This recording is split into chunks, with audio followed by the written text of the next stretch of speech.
keessa badee ani yaada kee keessa na dhabdee si obsuu dadhabee hiyyaa keessa si yaada halkan keessa si abjuudha onneen koo siif dhaabbata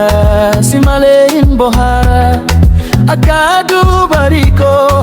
akka urjii halkanii na boojitee na hidhattee jaalala kee keessa hin bawwanii maal godhame ani si dagachuu hin danda'u akka qilleensa naaf taate si malee hin jiraatu si obsuu dadhabee si obsuu dadhabee onneen koo si barbaade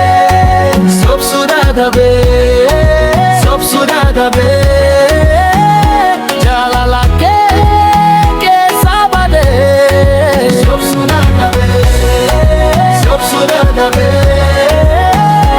halkan guyyaa si yaadee si obsuu dadhabee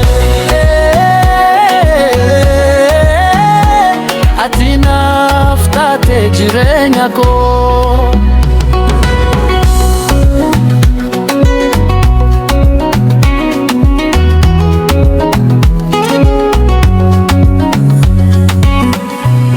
Ija kee keessa ifaa dubbiin kee na dammaqsa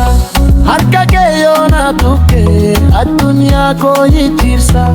sirratti nan kufe'anii akka rooba onneen koo ati qofaa yaada koo jaalala kee keessa na oofe maal godhame ani sirraa fagaachuu hin danda'u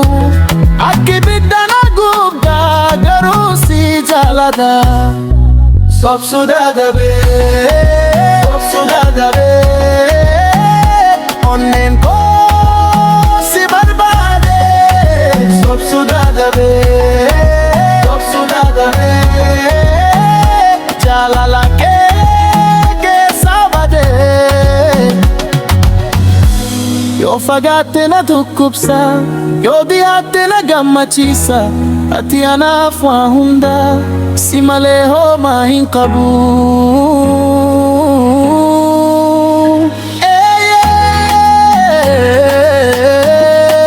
si obsuu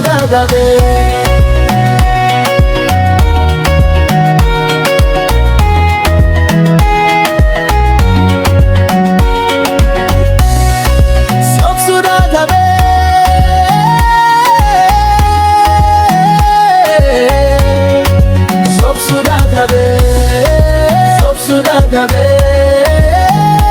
onneen koo si barbaade si obsuu dadhabee si obsuu dadhabee jaalala kee keessa jiraade.